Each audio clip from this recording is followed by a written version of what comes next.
আসসালামু আলাইকুম। আজকে 26শে ডিসেম্বর পলিটিক্স ক্লাবের মুখোমুখি পর্ব 3 কথা বলছি অধ্যক্ষ এম শরীফুল ইসলাম, বাংলাদেশ শিক্ষা পর্যবেক্ষক সোসাইটি এবং জাতীয় শক্তির চেয়ারম্যান অধ্যক্ষ এম শরীফুল ইসলাম আমাদের হট সিটে এসে বসেছেন। আজকের আলোচনার শিরোনাম আপনারা দেখতেই পাচ্ছেন, সচিবালয়ে আগুন, প্রশাসন ক্যাডারদের মধ্যে আন্দোলন বিক্ষোভ কী হতে যাচ্ছে এবং এই বিষয়েই কথা বলবেন অধ্যক্ষ এম শরীফুল ইসলাম।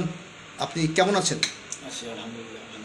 সম্প্রতি আপনি রংপুর গাইবান্ধা ঘুরে এসেছেন, আপনার এলাকার মানুষের সাক্ষাৎ করতে। ওখানে কেমন শীত?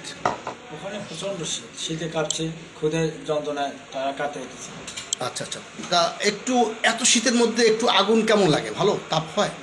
যেটা সচিবালয়ের আগুন তো আমরা চাইনি। কিসের এটা? ষড়যন্ত্রের আলামত কি আপনি শিরোনামে বলেছেন? কিসের আলামত আপনি একটু বলবেন, ব্যাখ্যা করবেন? আমার বক্তব্য যারা শুনছেন এবং আজকের অনুষ্ঠানে সুযোগ করে দিয়েছেন সকলকে ধন্যবাদ জানাই। বাংলাদেশে বহু দরজা এখন খোলা রয়েছে, জনপ্রতিনিধিরা বিভিন্ন জায়গায় নাই, সচিবালয় মন্ত্রী এমপি থাকে তারা নাই, আজকে মেয়র নাই, আজকে উপজেলা চেয়ারম্যান নাই, জেলা পরিষদ চেয়ারম্যান নাই। আজকে সকল দরজা খোলা রেখে কয়েকজন মানুষ প্রশাসনকে পরিচালনা করছে। আমি মনে করি এই 4 মাস বা 5 মাসের মধ্যে যদি বা 6 মাসের মধ্যে সংস্কার করে নির্বাচন দিত, তাহলে এই ধরনের ঝামেলার সৃষ্টি হতো না। যতই দিন যাবে, যতই দেরি করবে, অন্য অন্য রাজনৈতিক দল যারা সহযোগিতা করেছে তারা সহযোগিতা করবে না, যার কারণে তৃতীয় পক্ষ এসে এখানে সুযোগ নেবে। কেউ আগুন লাগাবে, কেউ আন্দোলন করবে, কেউ লঞ্চ ডাকাতি করবে, কেউ চট্টগ্রামে আগুন লাগিয়ে দেবে, বিভিন্ন জায়গায় এই ধরনের চলবে। তা আমি মনে করি অর্থবহ সংস্কার করে অনতিবিলম্বে জনপ্রতিনিধিদের হাতে ক্ষমতা হস্তান্তর করতে হবে। এটা আমার জাতীয় শক্তির পক্ষ থেকে দাবি। আমি গতকাল আমার নির্বাচনী এলাকার রাজনীতির বাজারে এই ব্যাপারে জনসভা করেছি। আমার অঞ্চলের মানুষ বলে কী ব্যাপার, ক্ষমতা হস্তান্তর হবে বলে অবশ্যই হস্তান্তর করতে হবে জনপ্রতিনিধিদের কাছে। তা আমি আজকে সকালে ঢাকায় এসেছে পল্টনে আসি, দেখি আগুন। তা আমার মনটা খারাপ হলো এই কারণে যে বাংলাদেশের প্রশাসন পরিচালনার হেডকোয়ার্টার হচ্ছে, সকল নদীর হেডকোয়ার্টার হচ্ছে সচিবালয়। এই সচিবালয়কে কেন্দ্র করেই সারা বাংলাদেশের প্রশাসন চলে। সেই মাথার মধ্যে যদি আঘাত করা হয়, আগুন লাগানো হয়, তাহলে সারা শরীরে এই যন্ত্রণায় কাটাতে থাকে। প্রশাসন ক্যাডারের সঙ্গে মানে মানে অস্থিরতার সঙ্গে আপনি এই আগুনের কি সম্পর্ক খুঁজে পেলেন? প্রশাসন ক্যাডারের অস্থিরতা কিসের? 2 জন ছাত্র যারা 2টা মন্ত্রণালয় চালায়, সেই 2টা জায়গায় কেন আগুন লাগে? আচ্ছা আচ্ছা, আরও তো মন্ত্রণালয়ের বহু দপ্তর আছে, বহু উপদেষ্টার দপ্তর আছে, সেখানে এই 2 জায়গায় কেন? বয়োকনিষ্ঠ এবং ছাত্র থেকে তাদেরকে মানতে পারে নাই? না না, আসলে কি তাদের অনভিজ্ঞতা বা অল্প বয়স কারণে সিকিউরিটি দিতে পারে নাই, এরকম তাদের প্রতি শত্রুতা সৃষ্টি হয়েছে বা এখান থেকে এই কোরালটা মারা শুরু হয়েছে? কোনটা? এখন মনে হয় যে মানুষ তো আঘাত পেলে পাল্টা আঘাত করার চেষ্টা করে, সেই ক্ষেত্রে হয়তো তাদের হাতে ঘা লেগেছে। যেহেতু প্রশাসন যন্ত্রে এখন পর্যন্ত ওই সমস্ত ব্যক্তিরাই রয়েছে যারা বিগত দিনে সরকারের সাথে ছিলেন, তারাই তো আছে। কি করে আগুন লাগে এই ধরনের একটি গুরুত্বপূর্ণ জায়গায়? এখানে তো প্রশাসন রয়েছে, সিসি ক্যামেরা রয়েছে, এখানে নিরাপত্তা রয়েছে, রাত্রিবেলায় তো ওখানে কেউ থাকারও কথা না, কিন্তু এখানে কিভাবে আগুন লাগে এবং এই 2টে ফ্লোরে কিভাবে আগুন এখানে হাঁটি হাঁটি পাপা করে 2টে ফ্লোরে চলে গেল?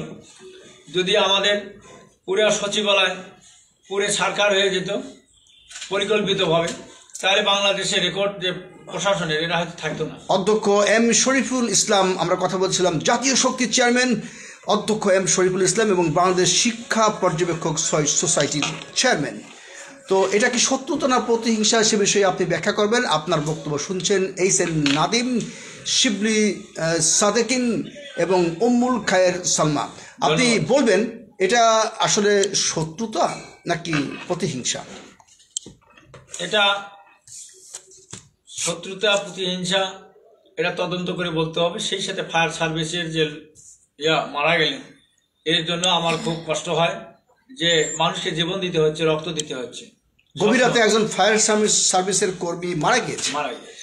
তো একটা ট্রাক নাকি ধাক্কা দিয়েছে, যদিও তাকে গ্রেপ্তার করা হয়েছে, খবর খুঁজে বের করা যাবে। কেউ কেউ বলছে সোশ্যাল মিডিয়ায়, আমি একটু দেখলাম যে এটা নাইট গার্ডে ধরেছে, কেউ বলছে এটা ষড়যন্ত্র। একজন প্রথিতযশা রাজনীতিবিদ বললেন আমাদের পলিটিক্স ক্লাবের আলোচনায় যে এটা একটা ষড়যন্ত্র, এবং এই ষড়যন্ত্র উপর থেকে এসেছে।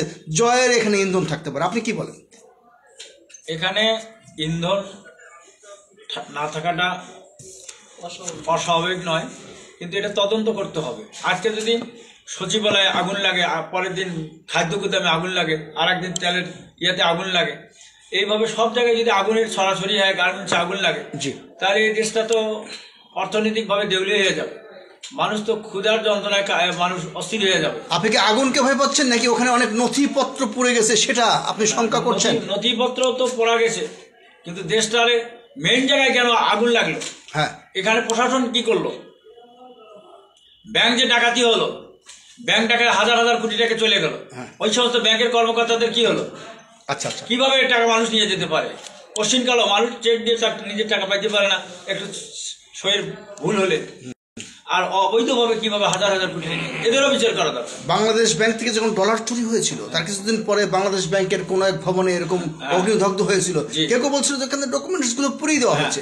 আপনি কি ওইরকম কোনো আশঙ্কা এখানে পাচ্ছেন কিনা? আমার কাছে অভিজ্ঞতা রয়েছে, অনেক সময় লক্ষ লক্ষ কোটি কোটি টাকা ব্যাংক থেকে নেওয়ার পরে অনেকে তার ফ্যাক্টরিতে বিভিন্ন জায়গায় ইয়ার কারণে তারা আগুন লাগিয়ে দিয়ে বলে যে আমার ফ্যাক্টরিটা পুড়ে গেছে, হ্যাঁ আমাকে মাফ করে দেওয়া হোক, লোন মাফ করে দেওয়া হোক।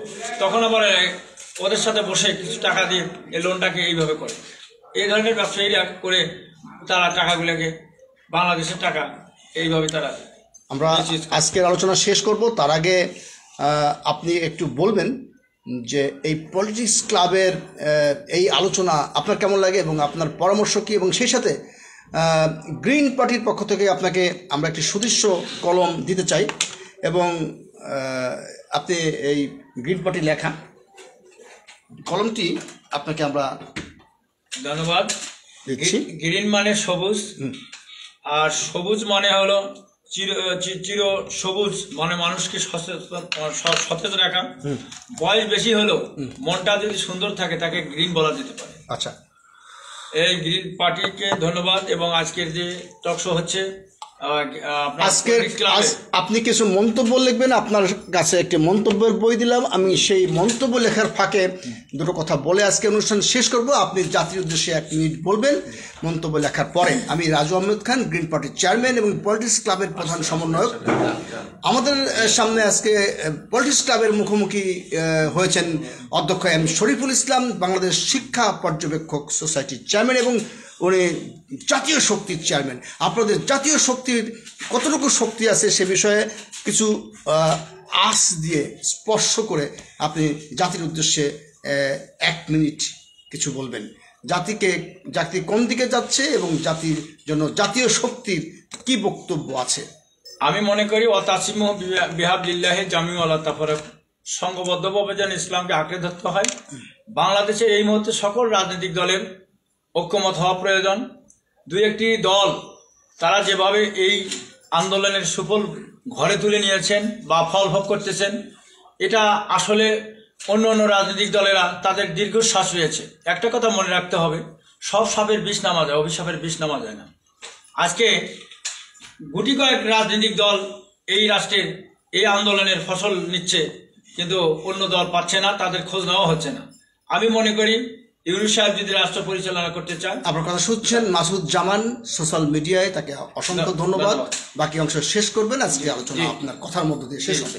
আমাদেরকে ইউনূস সাহেবকে বলবো যে আপনি সবাই পরামর্শ নেবেন। অল্প কিছু মানুষ নিয়ে রাষ্ট্র পরিচালনা করে এই রাষ্ট্রটা আপনি পরিচালনা করতে পারবেন না, সামাল দিতে পারবেন না। কারণ প্রায় 20 কোটি জনসংখ্যার দেশ, অনেক চাহিদার সমস্যা রয়েছে, সম্ভাবনা রয়েছে।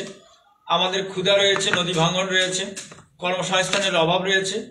আমরা এখনও আমার দেশের মানুষ দুবেলা প্লেট পুড়ে খেতে পারে না। তারা শীতের বস্ত্র পায় না, মাথা গোঁজার ঠাঁই পায় না, কর্মসংস্থান পায় না, অনেক মেয়ের বিয়ে হয় না, অনেক মানুষ আজকে হতাশায় রয়েছে, ছেলে মেয়ের লেখাপড়া করতে পারে না। তো ধন্যবাদ আপনাদেরকে। আজকের অনুষ্ঠানে আপনারা শুনেছেন। আমি আগামীকাল হয়তো অন্য বিষয়ে বা পরে অন্য বিষয়ে আমি আসবো, সে বিষয়টি পরেই জানা যাবে। দেখা হবে রাজপথে, কথা হবে সংসদে। আসসালামু আলাইকুম।